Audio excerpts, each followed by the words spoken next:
Bonjour et bienvenue aux universités d'Altavia. Je suis accompagné d'Arnaud Tizy. Bonjour Arnaud. Bonjour Mathieu. Arnaud, tu es directeur général adjoint d'Altavia. Tout à fait. Et c'est toi qui a ouvert cette journée. Rappelle-nous un peu comment vous avez construit cette édition qui est la 4e. C'est une journée qui est précieuse pour nous, précieuse pour nos clients. C'est une journée où on a pour objectif de leur ouvrir les chakras, de parler d'innovation, de parler de prospective, de renverser la table si besoin et de faire en sorte que nos clients puissent se nourrir de ce qu'on peut leur apporter, mais aussi de se rencontrer entre eux. Et on va beaucoup parler d'intelligence artificielle. On n'a pas un brief aujourd'hui où on ne parle pas d'IA. On ne peut pas passer à côté, mais on ne l'a pas cette année fait sous un nom de la création, mais plutôt sur l'aide à la production, l'aide à la massification du contenu. C'est une édition également où on va parler beaucoup de RSE. Oui, alors je parlais de Côme Gershig, qui est un conférencier et un auteur engagé. Et sa conférence parlait du désir comme moteur des transitions écologiques, parce que c'est vrai qu'il a parlé dans cette conférence de la façon dont les marques ont un imaginaire, et l'écologie manque peut-être d'imaginaire ou d'imaginaire positif. On a été baigné de l'imaginaire véhiculé par les marques à société de consommation. Aujourd'hui, c'est plus soutenable. Donc, comment nous, publicitaires, agences de communication,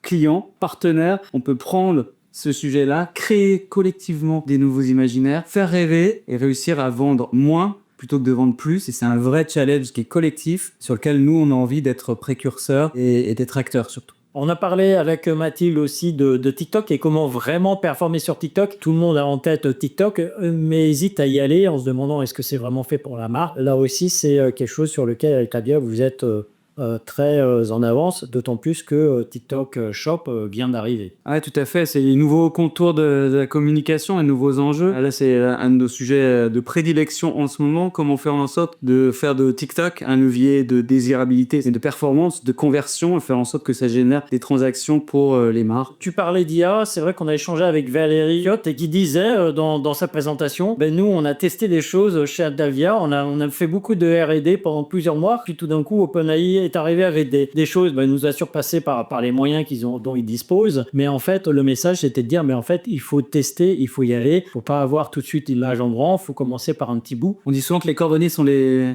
moins bien chaussés. Nous, faisons en sorte que sur l'IA, de tester de notre échelle avant de conseiller nos clients. Ça, c'est un point qui est important, d'être ultra pragmatique. Et effectivement, moi, je crois beaucoup au fait de le mettre en place et derrière faire des retours d'expérience, le partager avec confrères, collègues et bien entendu nos clients ou nos partenaires. Voilà. Et puis avec Mathieu Carillon, on a parlé d'automatisation des contenus. Là aussi, il y a évidemment beaucoup d'IA parce que ça permet de produire beaucoup de contenus et des contenus aussi contextualisés. Quand on regarde le nombre de contenus qu'un annonceur doit produire pour chacune de ses campagnes, c'est faramineux. C'est gigantesque. Le bon contenu au bon moment avec le nombre de canaux, le nombre de supports et l'IA, entre autres, nous permet d'automatiser. Donc, on est sujet d'automatisation depuis de nombreuses années, notamment autour des catalogues, et on sert de ce savoir-faire pour l'appuyer, le démultiplier, l'amplifier pour faire en sorte de répondre aux enjeux de la communication de 2025 et de 2030. Alors Arnaud, là, on a parlé de 4 conférences auxquelles moi j'ai pu assister, mais il y en avait en parallèle. Toi, ce serait quoi ta conférence coup de cœur ? Ma conférence coup de cœur, je crois que définitivement, c'est les nouvelles frontières du point de vente. Sur un sujet extrêmement d'actualité où les points de vente sont en train de se renouveler, se réinventer avec des logiques et de pragmatisme d'un côté et d'expérience client de l'autre. C'est un vieux marronnier, mais qui là aujourd'hui est en train de se mettre en place, et je trouve que le sujet est totalement fantastique et j'espère que la conférence aura son succès et qu'on pourra vous dire que dès l'année prochaine on la réédite parce que le sujet sera encore d'actualité. Et donc je donne rendez-vous en 2026. Très bien Arnaud, on se dit en 2026 et puis vous pouvez regarder Côme, Mathilde, Valérie et Mathieu pour avoir un petit aperçu de cette édition 2025.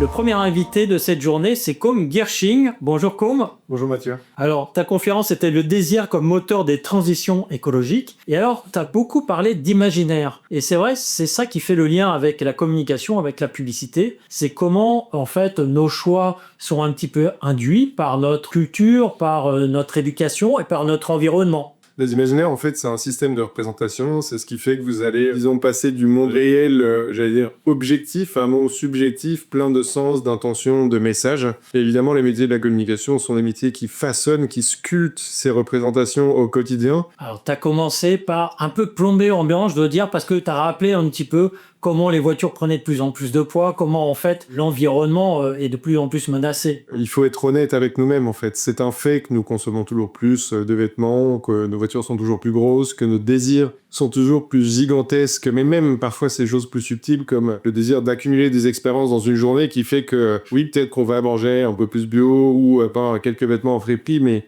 si on fait 10 fois plus de choses qu'avant dans une journée, ces choses-là ont forcément un impact. Alors, il y a plusieurs façons de voir l'écologie et l'environnement. Et il y a ce qu'on appelle les technosolutionnistes, c'est-à-dire ceux qui disent, rassurez-vous, les solutions techniques vont nous permettre de décarboner, etc.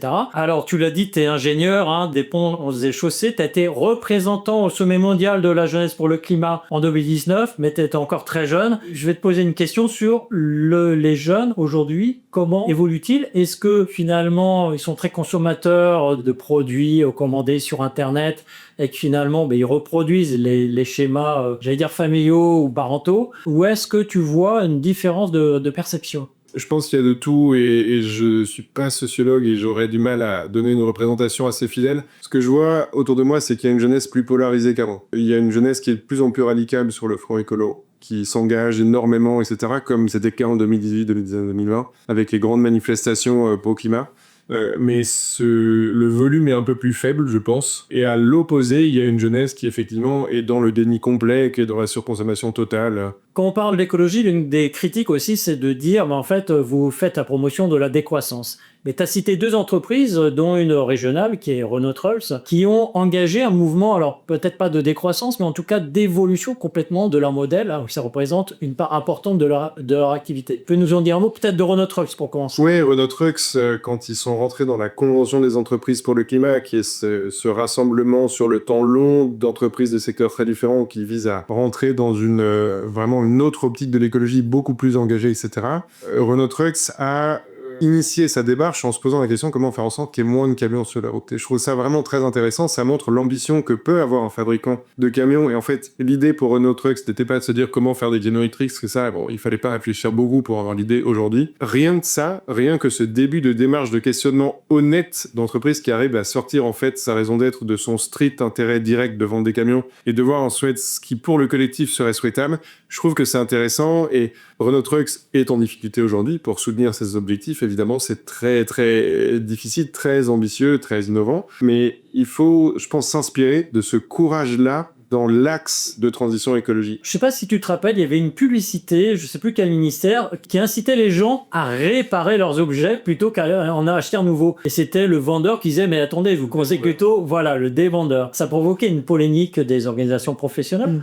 Quand tu as vu ça, tu t'es dit, tiens, voilà une initiative qui va dans le bon sens, ou tu t'es dit, bon, ça va hérisser plutôt les professionnels de la communication et c'est contre-productif. Et je pense qu'on a besoin de ce genre de moment de tension sociale, parce que là, on est au cœur du sujet, en fait. On est au cœur du sujet parce que ça montre que l'essentiel des modèles d'affaires aujourd'hui sont des modèles de croissance volumique. Autrement dit, quand il s'agit de dévendre, c'est-à-dire de recycler, il n'y a plus de valeur créée pour l'entreprise. Cette pub met en avant l'impasse de la majorité des modèles économiques et je pense, nous fait réfléchir collectivement sur comment transformer ma création et ma chaîne de valeur pour que je puisse capter de la valeur et assurer la pérennité de mon emploi, de mon activité, de mes salariés, etc., sans que les gens rachètent du neuf. En fait, c'est ça que dit cette pub en sous-jacent. Donc aujourd'hui, c'est extrêmement irritant, c'est même explosif, et ça, moi, j'avoue, j'aime pas trop. Je trouve que sur l'écologie, il y a, en fait, trop de tension, et j'aimerais bien parfois qu'on arrive à juste être honnête. Tu es conférencier, mais tu accompagnes aussi des entreprises, que ce soit à travers les conventions, les CEC, les conventions des entreprises pour le climat. Ainsi, et tu accompagnes des agences de communication. Comment tu vois leur approche? Tu sens qu'il y a une évolution positive, il y a vraiment un désir sincère d'évoluer? Là, oui. Là, il y a vraiment un désir sincère d'évoluer, et ça m'a fait plaisir. J'ai fait des conférences pour rester sur les domaines de la communication dans de grandes agences, grandes entreprises de publicité, etc., où je trouvais qu'ils étaient timides, en fait, et qu'ils n'utilisaient pas leur force de frappe, j'allais dire leur puissance de quasi-monopole avec des grands annonceurs pour bouger. Ils se conformaient ils finissaient par ne faire que un peu de pédagogie clandestine, à créer sur tous les toits qu'ils aient de l'éco-production, c'est très bien, mais on s'en fout, en fait. À partir du moment où vous vendez des SUV, vous créez du désir chez 100 000 personnes d'acheter une voiture qui fait 3,5 tonnes, vous pouvez pas vous arrêter à dire que vous avez utilisé du papier recyclé pour vos pubs. C'est pas possible, en fait. Il y a vraiment un décalage, et donc je suis ravi, effectivement, de bosser avec des agences qui sont de taille plus modeste, mais qui ont quand même une influence, et qui réfléchissent réfléchit justement à des façons de se créer davantage de marge de manœuvre vis-à-vis des annonceurs pour leur proposer des formats de publicité beaucoup plus engagés, voire même de renoncer à certains annonceurs sans pour autant engager la pérennité de leur structure.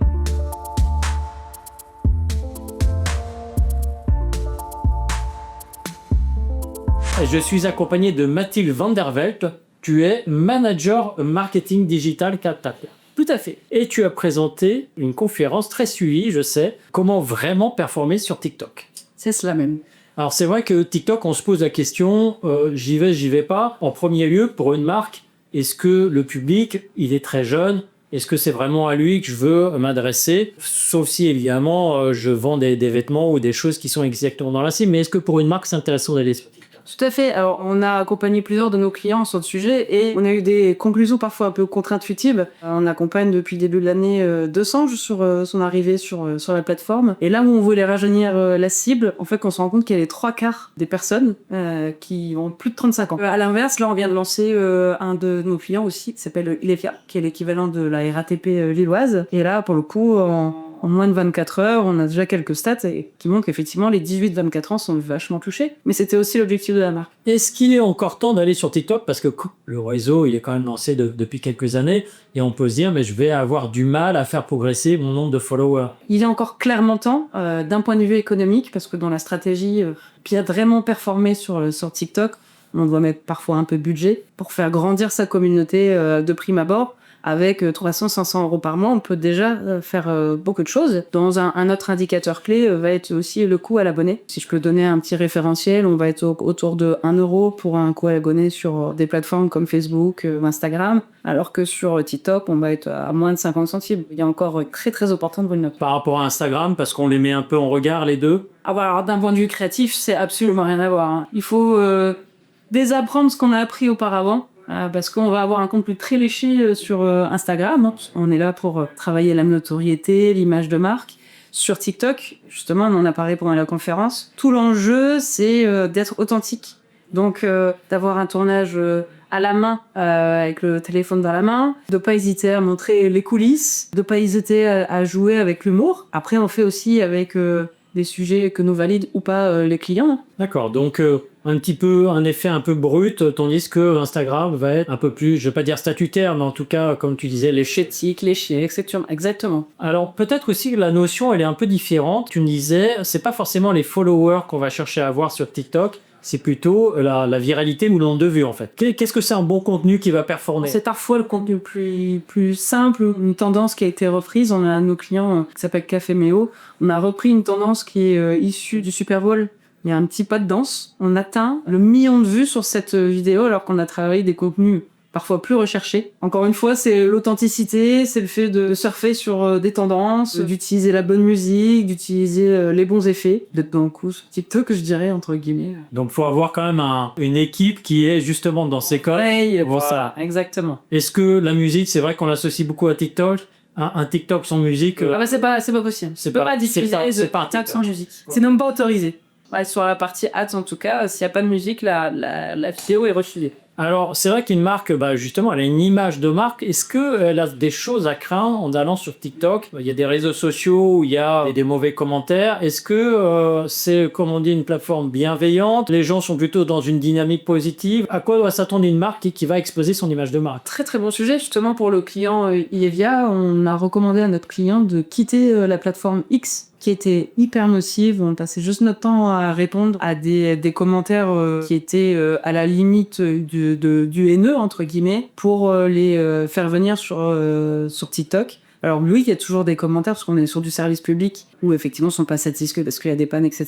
Dans les premières observations qu'on a faites, clairement c'est plus bienveillant. Est-ce que tu as des exemples de marques qu'on pourrait aller voir justement parce qu'elles savent bien utiliser TikTok ? Moi, j'ai en tête, comme beaucoup de monde, ce social media manager d'un centre Leclerc en Bretagne, qui fait équipe avec une jeune femme et ils sont très forts tous les deux. Et d'ailleurs, pour la petite anecdote, il fait plus de viralité et d'abonnés que la marque Leclerc en elle au niveau national. Donc, comme quoi on peut, entre guillemets, percer en partant absolument de rien. Parce que là, c'est très incarné dans une personne, hein, même si effectivement il porte la marque. C'est toujours le cas, ça doit vraiment être incarné par une personnalité. Ça peut faire partie des bonnes pratiques d'avoir une espèce de récurrence avec des visages qui reviennent, mais on peut aussi prendre le pas inverse. Et en fait, j'ai envie de dire que sur TikTok, oui, il y a des tendances, on teste. Ce qui est OK aujourd'hui le serait peut-être pas demain. Et on n'a pas besoin de se lancer avec des grands moyens, il faut juste un petit peu de créativité, les bonnes équipes. Si c'est pas du fait maison, bah c'est avec l'appui d'une agence qui fait très bien ça. Et on peut faire des super performances. Après, le sujet de demain, et j'enchaîne un petit peu peut-être à la question suivante, mais c'est TikTok Shop. TikTok Shop qui vient d'arriver en France, hein, c'était déjà le cas. On a ces images de cette influenceuse chinoise qui passe des produits l'espace d'un instant, 5 secondes même pas, et qui les fait passer. On n'en est pas là, mais ça vient d'arriver en France. Le mode de consommation chinois, on va dire asiatique, et pas du tout le mode de consommation européen et encore moins français. Pour autant, là où 60 à 70% du business e-commerce est fait via les live shopping en Chine, en Europe, on a des chiffres qui tournent autour de 15%. Et l'arrivée de TikTok Shop va nous permettre de passer encore un nouveau cap. Il y a aussi qui va certainement aider à booster... Avec des avatars ou des influenceurs virtuels. Ça peut être un peu flippant, on va se le dire, mais il faut tester. Effectivement, TikTok Shop est arrivé en France il y a quelques mois, il est sorti de bêta le 31 mars. Donc nous, on est en train de faire des premiers tests. Donc un peu de recul pour l'instant pour voir... Alors je t'ai posé la question, est-ce que tu as une marque en tête qu'on pourra aller suivre pour s'en inspirer Alors je suis pas objectif quand je vais vous dire ça, parce que je parle forcément de mes clients. On a Deux Sanges, qui fonctionne super bien, qui a démarré avec le festival de l'Ampe d'Huez en janvier, qui a continué là dernièrement avec le festival de Cannes, et du coup c'est une boîte à contenu qui est extraordinaire. Et puis Café Méo, qui est aussi un de nos clients sur lesquels on s'éclate, en plus d'avoir des super clients. Et les performances sont au rendez-vous, c'est chouette. Merci beaucoup Mathilde. On t'a retrouvé sur cette conférence TikTok, comment vraiment performer. C'est vrai que c'est la question qu'on se pose beaucoup avec TikTok. Et en fait, le message c'est de dire testez, allez-y. Exactement.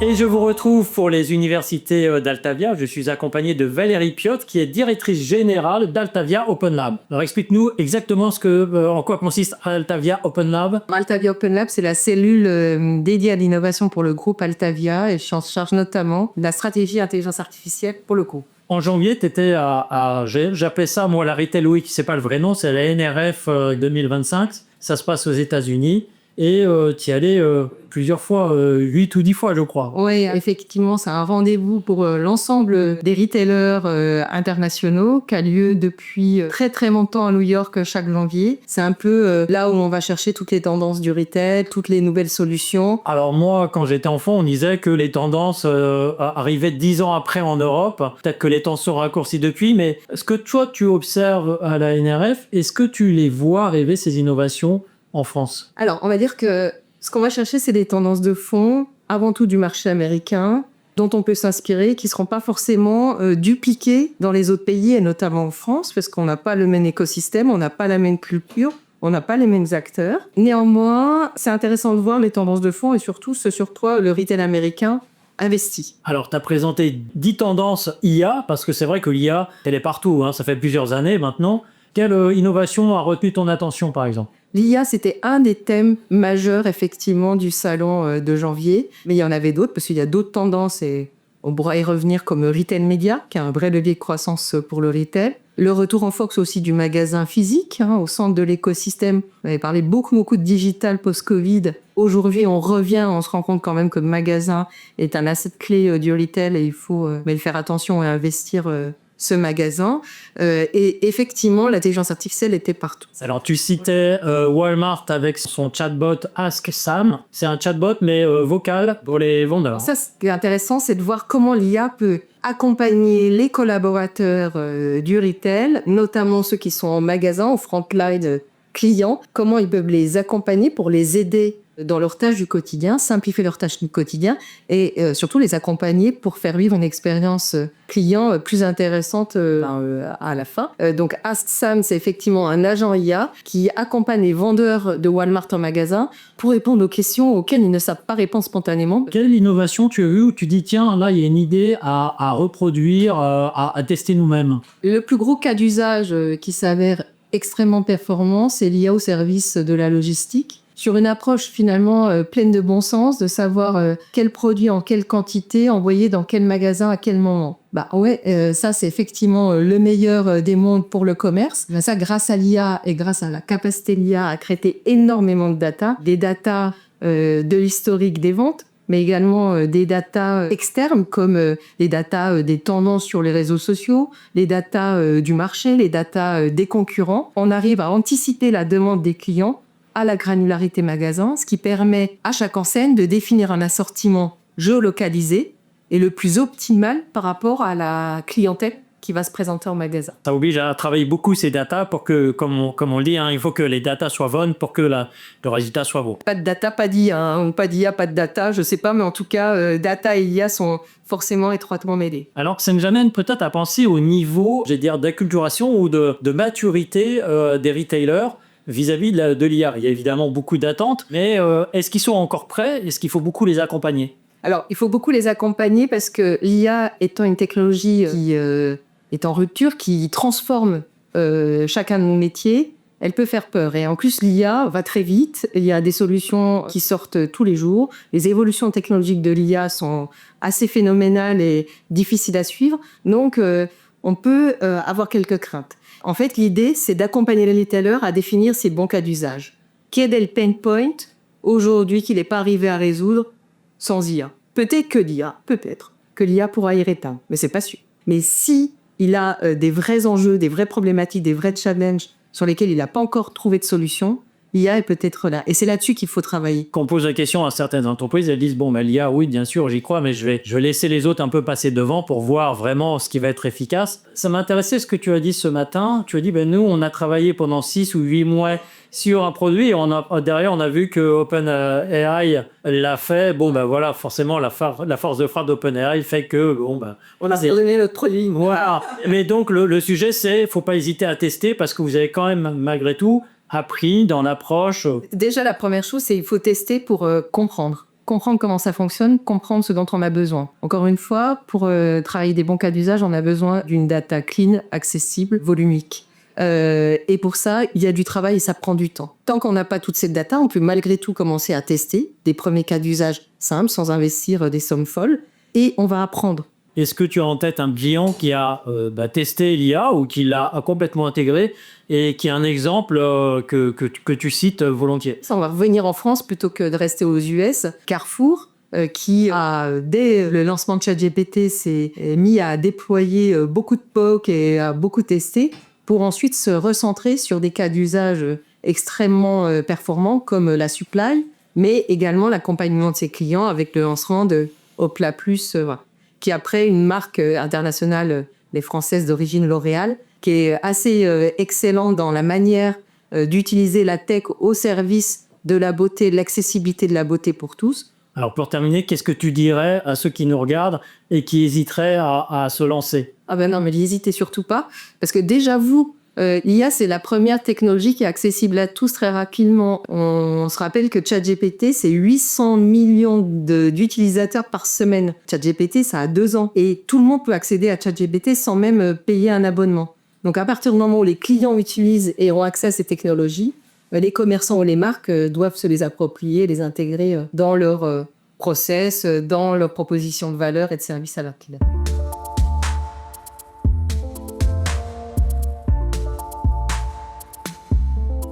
J'accueille Mathieu Carillon. Tu es directeur général Content Factory d'Altalia et tu as présenté une conférence sur la génération de contenu automatisé. Voilà. Alors ça veut dire quoi dans le retail, le contenu automatisé? Alors, c'est une question vaste. Ça veut dire quoi dans le retail?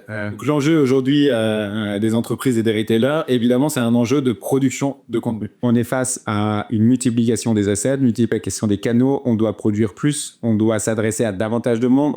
On doit sous-segmenter les cibles pour davantage faire de personnalisation. Et inévitablement, la conséquence à ça, c'est que ça demande une production démesurée qui est extrêmement complexe, puisque aujourd'hui, ça doit faire face à des moyens financiers, des moyens humains qui sont importants pour les retailers. Et on doit toujours aller chercher davantage d'efficacité et de performance. Et donc aujourd'hui, on a la chance d'avoir un outil qui existe depuis plusieurs années, mais qui se déploie de plus en plus, qui est évidemment l'intelligence artificielle.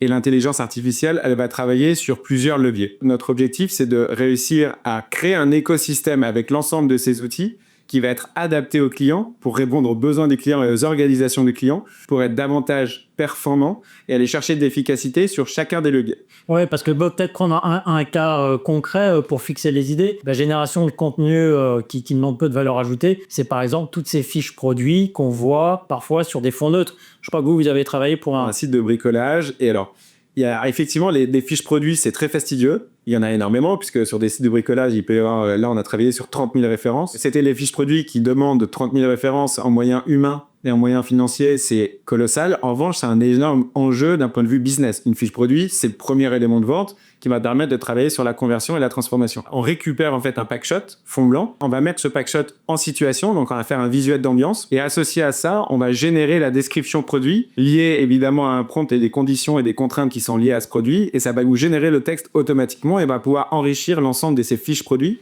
Donc 30 000, ce sur quoi nous avons travaillé, ce qui va nous permettre d'avoir de la data. Et puis j'imagine que le fond, vous pourrez changer au gré des saisons, parce que peut-être qu'on s'adapte et que le produit, on ne l'achète pas de la même façon quand c'est l'hiver et qu'il fait nuit à 17h, ou que quand c'est l'été et que jusqu'à 22h, on est en extérieur. C'est exactement ça, ce qui est super intéressant, parce que forcément, c'est un gain de productivité, un gain de temps, l'automatisation des contenus, ce qui nous permet aussi de nous adapter en fonction du contexte. Donc, ça veut dire que potentiellement, sur une fiche produit, comme tu le disais, en fonction des saisons, en fonction des besoins, en fonction de la compréhension de la cible, on va pouvoir modifier les environnements et donc après analyser en fonction des environnements qui sont posés quel a été le plus performant et quel a été le plus efficace et celui qui a généré le maximum de transformation. Et alors, ce qu'on peut faire aussi, j'imagine, c'est qu'on peut s'adapter au public. Par exemple, un trentenaire n'a pas les mêmes enjeux qu'un quinquagénaire qui est marié avec 2 enfants, et on va présenter l'offre différente peut-être. C'est exactement ça, c'est-à-dire qu'en gros, on va venir mixer un peu l'ensemble des conditions qui vont nous permettre de sous-segmenter et de personnaliser davantage. Donc on a vu, il y a la contextualisation, mais il y a aussi évidemment la connaissance de la cible. Donc en fait, si on mixe la contextualisation, la connaissance de la cible et potentiellement le fait de pouvoir délivrer une fiche produit qui est différente d'un device à un autre, notamment sur un produit. Alors que c'est le même produit, mais ça sera des fiches produits différentes adressées à des personnes différentes avec des contextualisations différentes. Et ça, c'est tout l'enjeu pour les retailers, c'est de se dire que dans un minimum de temps, on va aller chercher un maximum de performance. Bon, merci beaucoup Mathieu.